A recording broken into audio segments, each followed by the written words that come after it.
Take a look at your phone. Now, think about the last person you met. Within 4 seconds of seeing you, they had already decided if you were a winner, a loser, or someone they should just completely ignore. And the worst part, you probably didn't say a single word yet. Most people think charisma is something you're born with, like blue eyes or a tall frame.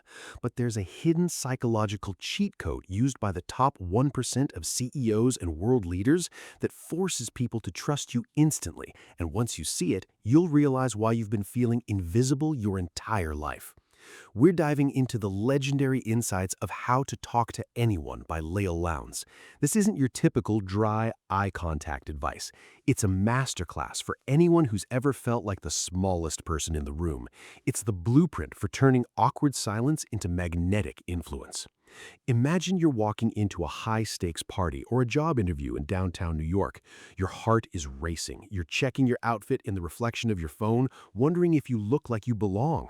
Most people walk in and immediately try to act confident. They put on a fake smile. But here's what most people get wrong. Your brain can smell a fake from a mile away. The moment you enter that room, the flooding smile is your first weapon. Don't just grin like a salesman the second you see someone. Look at them, pause for a split second, and then let a big, warm smile soak into your face. It tells their subconscious that your reaction is genuine and specifically for them. And almost nobody talks about this, but your eyes are doing more work than your mouth. Think about sticky eyes. When you finish talking, don't just look away. Keep that gaze locked for a heartbeat longer. It creates a psychological tension, a dopamine spike, that makes the other person feel like they're the only person in the world. But this is where everything changes. You're standing there, the conversation starts, and you feel that familiar urge to talk about yourself. Stop. The average person's habit loop is to wait for their turn to speak. The pro does something else. They use the big baby pivot. When someone enters the circle, give them your full, undivided body, toes, hips, and chest, exactly how you'd react to a precious child.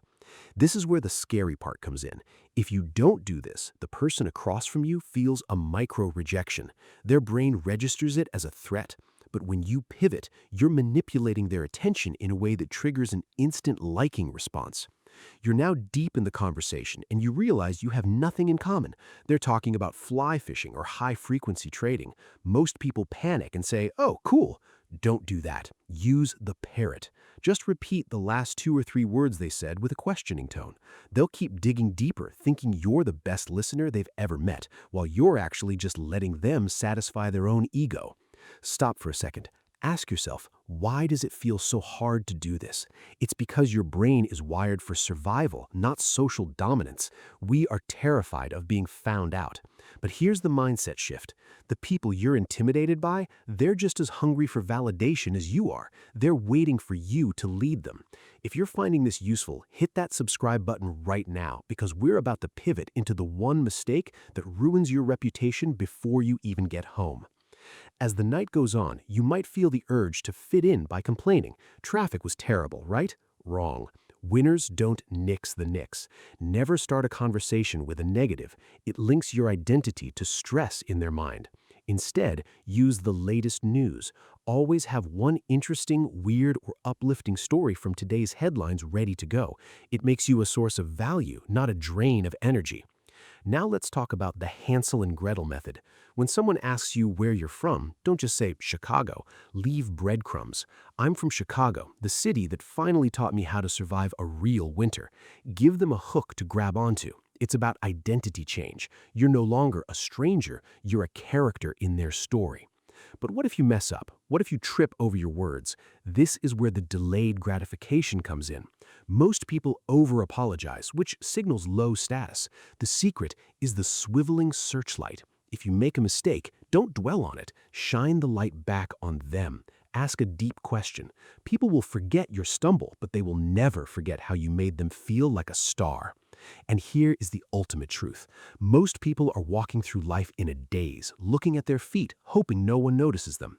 By using these small shifts, the pause before the smile, the pivot of the body, the echoing of their words, you aren't just talking, you are engineering a reality where you are the most memorable person in the room. We spend our lives waiting for the perfect moment to be brave, but the truth is, your life is just a collection of these tiny 4-second windows. Every person you meet is a door that could lead to a life you've only dreamed of. Don't let the door close because you were too afraid to look them in the eye. Start today, not tomorrow. The next time you see a stranger, give them that flooding smile. Watch their face change. Watch your world change. If this resonated with you, leave a comment with the word magnetic so I know you're ready to level up. Because the world doesn't belong to the loudest person. It belongs to the one who knows how to listen.